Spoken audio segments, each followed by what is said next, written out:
Each day, across our country, there are countless untold stories of bravery and heroism. One never knows when they'll find themselves in a situation where they may be the difference between life and death. That was certainly the case for Heather Baker as she arrived at school for an early morning meeting that took a sudden, terrifying turn. So on February 1st, 2018, I experienced sudden cardiac arrest.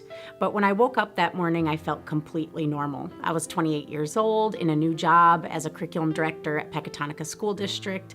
I woke up, drove to work, walked into a meeting, was laughing, talking with my colleagues, and all of a sudden I collapsed and my heart had stopped. Previously, I had smaller instances where there were some medical issues, but nothing as significant or as great as this. I would say it took about 30 seconds to determine that she was this was a serious situation, and she had collapsed on the floor, just watching her reaction and then essentially following the training that was provided, probably the most important part is we did CPR training on January the 4th, so it wasn't that far removed. So the thoughts running through my head were, here is a 20-some-year-old beautiful young person, not been married too long, got a whole life ahead of her, and she's having cardiac arrest right here in our office. 911, where's your emergency? So the drive to me is that she's not going to pass away or die on my watch. It was that resolve, determination, and teamwork that allowed Heather to be stabilized until the paramedics arrived. Though she still had a pulse, the outlook was grim. Less than 10% of those who experience cardiac arrest outside of a hospital survive the trauma. Upon arrival, she was placed into a medically induced coma as doctors delivered the news to a room of anxious family and friends. I often say that I think that this experience was harder for my colleagues and my family than it was for me. For all intents and purposes, I fell asleep, didn't know what was going on, and woke up a couple days later. But for my family, their loved one was in a coma, and my mom, my dad, my sister, and my husband were told, we don't know if she's ever going to wake up again.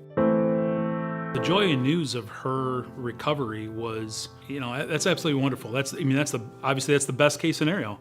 And we were hoping and praying for that. It's exactly what we got, and that she still had a road to recovery and some things that she had to be able to take care of. I made the conscious decision to become a CPR AED instructor about a couple months after my cardiac arrest. And I wanted to do that again as an educator, to be able to educate the masses and to be able to help people be prepared in this situation.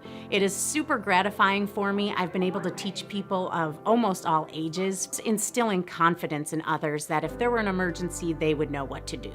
Heather has already trained thousands of others in the life-saving techniques that saved her. She feels fortunate not only to have survived, but to have found a calling to pay it forward to others. I do believe that near-death experiences change people for the better and forever. I've been able to see how grateful I am to be here, and I chose to do a lot of things to give back to others. So teaching CPR, getting my doctorate, and just chasing dreams that I may not have pursued before.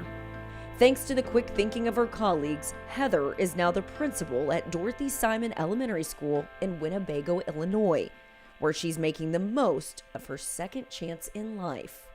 My heroes are incredible people, and I always like to say that they are average, everyday people.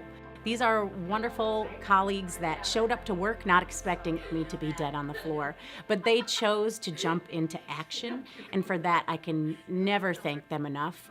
We've all remained very close as friends, and I appreciate them more than words could ever say.